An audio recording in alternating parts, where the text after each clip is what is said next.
Hello student, welcome back to another video. आज हम बात करने वाले हैं हेरिटेज इंस्टीट्यूट ऑफ टेक्नोलॉजी के बारे में।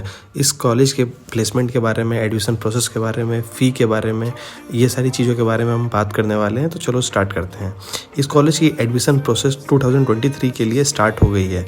इस कॉलेज में एडमिशन के लिए West Bengal joint entrance exam यानी कि WBJE देना पड़ता है। जिसको भी इंटरेस्टेड है वो डिस्क्रिप्शन में दिए हुए ऑफिशियल वेबसाइट पर जाके WBJE का फॉर्म फिलअप कर सकते हैं।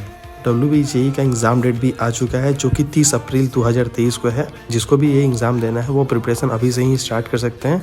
लास्ट के कुछ टाइम में आप जितने अच्छे से प्रिपरेशन करोगे आपका मार्क्स उतना ही अच्छा आएगा, और जितने अच्छे मार्क्स आएंगे आपको वेस्ट बंगाल के उतने ही अच्छे कॉलेजेस मिलेंगे। करते हैं हेरिटेज इंस्टीट्यूट ऑफ टेक्नोलॉजी के बारे में। ये कॉलेज मोस्टली 3 कोर्सेज प्रोवाइड करता है: BTech, MTech and MCA। BTech में टोटल 9 स्पेशलाइजेशन है, और वहीं MTech की बात करें तो टोटल 7 स्पेशलाइजेशन है। इन सब्जेक्ट में एडमिशन आपको एंट्रेंस एग्ज़ाम के बेस पे ही मिलेगा। कितना आपका स्कोर है उसमें, कितने आपके रैंक आए हैं उसके बेस पे ही आपको मिलेगा। अब बात करते हैं एलिजिबिलिटी क्राइटेरिया की। टेक के लिए 10+2 किसी भी स्टेट बोर्ड या फिर सेंट्रल बोर्ड से 45% के साथ, और WBJE में क्वालिफाइंग मार्क्स होने चाहिए। और BTech लेटरल एंट्री यानी कि 10+ डिप्लोमा विथ 45% प्लस WBJE के क्वालिफाइंग मार्क्स होने चाहिए। CA की बात करें तो आपका ग्रेजुएशन में 50% मार्क्स आना चाहिए और WBJE में क्वालिफाइंग मार्क्स होना चाहिए। और MTech की बात करें तो आपका ग्रेजुएशन में ऑलमोस्ट 50% मार्क्स चाहिए, प्लस गेट के मार्क्स भी ज़रूरी है। अब बात करते हैं फ़ी के बारे में। BTech के 1 ईयर का फ़ी है 1,16,000, और BTech लेटरल एंट्री अगर आप लेते हैं तो उसमें भी ऑलमोस्ट 1,15,000 रुपये आपके 1 ईयर का फ़ी होगा। और जो MCA में एडमिशन लेना चाहते हैं उनका 1.5 लाख के करीब 1 साल का फीस होगा। प्लस MTech वालों की बात करें तो 1,31,000 रुपये 1 साल का फीस होगा। अब बात करते हैं प्लेसमेंट की। प्लेसमेंट की बात करें तो 2019 और 20 का डाटा हमारे पास है।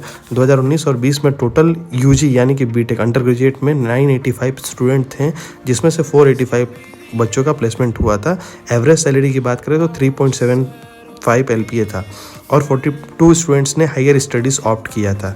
और पोस्ट ग्रेजुएट की बात करें MCA और MTech के तो टोटल 34 स्टूडेंट थे MCA और MTech में टोटल, और उसमें से 4 स्टूडेंट का ही प्लेसमेंट हुआ था, और वो भी 4.23 LPA एवरेज सैलरी के साथ। और अगर बात करें मास रिक्रूटर की तो TCS, इन्फोसिस, विप्रो, कॉग्निजेंट जैसी मास रिक्रूटर कंपनियां आती हैं ताकि बच्चों का प्लेसमेंट हो सके। तो ये थी कॉलेज की ओवरऑल डिस्क्रिप्शन जो मैंने आपको बताई। फ़ी के बारे में आपको बता दिया जो कि काफ़ी हाई है। अगर आप दूसरे कॉलेजेस से कंपेयर करोगे तो वो काफ़ी हाई है, जिसके हिसाब से यहाँ पे आपको प्लेसमेंट नहीं मिल रही है, और टीचिंग फैसिलिटी भी उसके हिसाब से नहीं है, और इसमें हॉस्टल की भी फैसिलिटी उतनी अच्छी नहीं है, क्योंकि ये वेस्ट बंगाल कोलकाता में ही स्थित है ये कॉलेज। तो हॉस्टल की भी आपको बाहर ही रहना पड़ेगा अगर आप इस कॉलेज में पढ़ने जाने चाहते हो। तो स्पोर्ट्स भी उस लेवल का इसमें नहीं होता है। अगर आप चाहते हो कि इस कॉलेज में आप पढ़ाई करके स्पोर्ट्स में भी ऑल इंडिया लेवल पे आप खेल सको यूनिवर्सिटी लेवल पे, तो वो भी पॉसिबल नहीं है, क्योंकि यहाँ पे उतनी फैसिलिटीज़ नहीं है। तो इतना पैसा देने के बाद आपके ऊपर डिपेंड करता है कि आप इस कॉलेज में जाना चाहोगे कि नहीं। But according to my experience I won't suggest you to join this college. But आप WBJE का प्रिपरेशन कर सकते हो। अगर उसमें आपके अच्छे मार्क्स आ जाएंगे तो आप इससे भी बेटर कॉलेजेस हैं वेस्ट बंगाल में जिसको आप ज्वाइन कर सकते हो। बट आई विल सजेस्ट, अगर आपके WBJE में अच्छे मार्क्स नहीं आते हैं तो आप अगर प्राइवेट कॉलेजेस में ही एडमिशन लेना है तो आप किसी और स्टेट में जाकर एडमिशन ले लो। आप कभी कोशिश मत करो कि आप ये इन सारी कॉलेज में एडमिशन लो, क्योंकि आपको एक तो एक्सपोजर नहीं मिलेगा, ऊपर से आप वेस्ट बंगाल में रहोगे तो आपके लैंग्वेजेस वगैरह इंप्रूव नहीं होंगी। अगर आप यहाँ पे रहोगे तो मोस्टली आपको बंगाली टीचर्स वगैरह ही मिलेंगे कॉलेज में, जिससे आपका कॉन्फिडेंस बिल्ड नहीं होगा और इंग्लिश में आपको फ्लुएंसी नहीं आएगी। अगर आप दूसरे स्टेट में जाते हो तो वहाँ पर आपके लिए मजबूरी हो जाता है कि आपको इंग्लिश में बात करना पड़ेगा, क्योंकि वहाँ के लोगों के लैंग्वेजेस आप नहीं समझ पाओगे।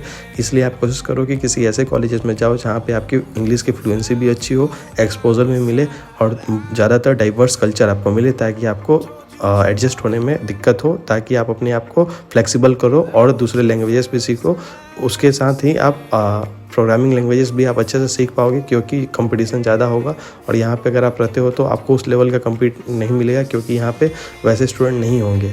तो अगर आपको प्राइवेट कॉलेज से ही करना है, WBJE और JEE मेंस में आपके मार्क्स अच्छे नहीं आए, तो आप कोशिश करो कि किसी और स्टेट में जाके अच्छे प्राइवेट कॉलेजेस में, जिनका फ़ी इस कॉलेज से भी काफ़ी कम होगा, और आपको बेनिफिट भी बहुत ज़्यादा मिलेंगी। अगर हम बात करें स्पोर्ट्स की, को करिकुलम एक्टिविटीज़ की, तो वो भी इस कॉलेज से काफ़ी ज़्यादा आपको दूसरे दूसरे कॉलेजेस में मिलेगी। सो कोशिश करो कि आप किसी और स्टेट के कॉलेजेस में जाकर एडमिशन लो। अगर आपके जेई और WBGE में मार्क्स अच्छे नहीं आते हैं तो आप नीचे कमेंट में पिंग करो कि आपको कितने मार्क्स आए हैं और आपको किस स्टेट में जाना है। मैं उसके हिसाब से आपको कॉलेज के बारे में बताऊंगा। आप उसके हिसाब से फॉर्म उस कॉलेज का भर सकते हो। इसीलिए पहले से ही आप प्रिपरेशन कर लो, थोड़ी बहुत रिसर्च कर लो कि किस कॉलेजेस में आपको जाना है, और नीचे कमेंट में पूछ सकते हो आपने कोई भी डाउट अगर है तो। मैं कोशिश करूँगा कि आपकी हर एक डाउट को क्लियर करूँ। अभी के लिए धन्यवाद। मिलते हैं अगली वीडियो में। तब तक के लिए सब्सक्राइब करो for more such interesting videos. Thank you.